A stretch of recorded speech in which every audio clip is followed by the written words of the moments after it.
কিছু মানুষ আছে না যে প্রথম দেখাতেই মুখের দিকে তাকালে মনে হয় যে কত দিনের চেনা একেবারে ঘরের জন। পিওনিও ঠিক তেমনি একটি ফুল, প্রথম দেখাতেই চির চেনার আসনটি সে জেঁকে বসে। ফুলটি দেখতে অনেকটাই গোলাপের মতো, তবে আকারে অনেক বড়।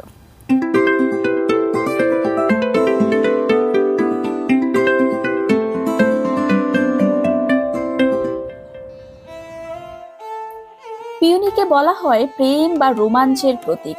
ফুলটি ঘিরে কিছু ধারণাও প্রচলিত রয়েছে। বলা হয় বিয়ের যোগ্য তরুণ তরুণীরা ড্রয়িং রুমে এই ফুলের ছবি রেখে দিলে তারা কাঙ্ক্ষিত প্রিয়জনকে খুঁজে পান। অনেকেই পিওনিকে সৌভাগ্যের ফুল মনে করে ঘরে ছবি বাঁধিয়ে রাখেন। চীনের রাষ্ট্রীয় ফুল হলো পিওনি।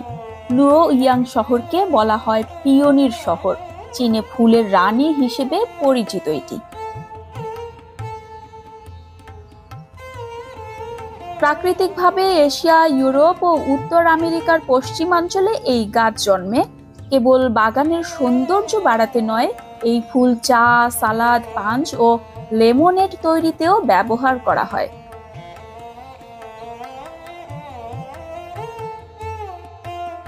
কাঠফ্লাওয়ার হিসেবে পিওনি খুব জনপ্রিয়, তাই বিশ্বব্যাপী পিওনির বাণিজ্যিকভাবে চাষ হয়। আর্লি সামারের ফুল এটি, তবে খুব কম সময়ের জন্য ফোটে, 7 থেকে 10 দিন থাকে মাত্র ফুটে।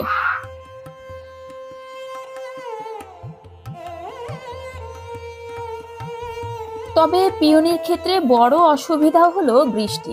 যেহেতু এটি সামারের ফুল, পিওনি যখন ফোটে বৃষ্টি হয়।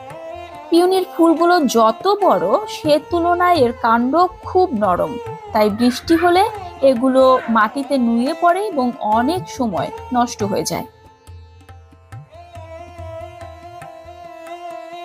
নানা প্রজাতির পিওনি রয়েছে, তেমনি রয়েছে বাহারি রং। তবে সাদা, গোলাপি, মেরুন রঙের পিওনির দেখাই বেশি পেয়েছি।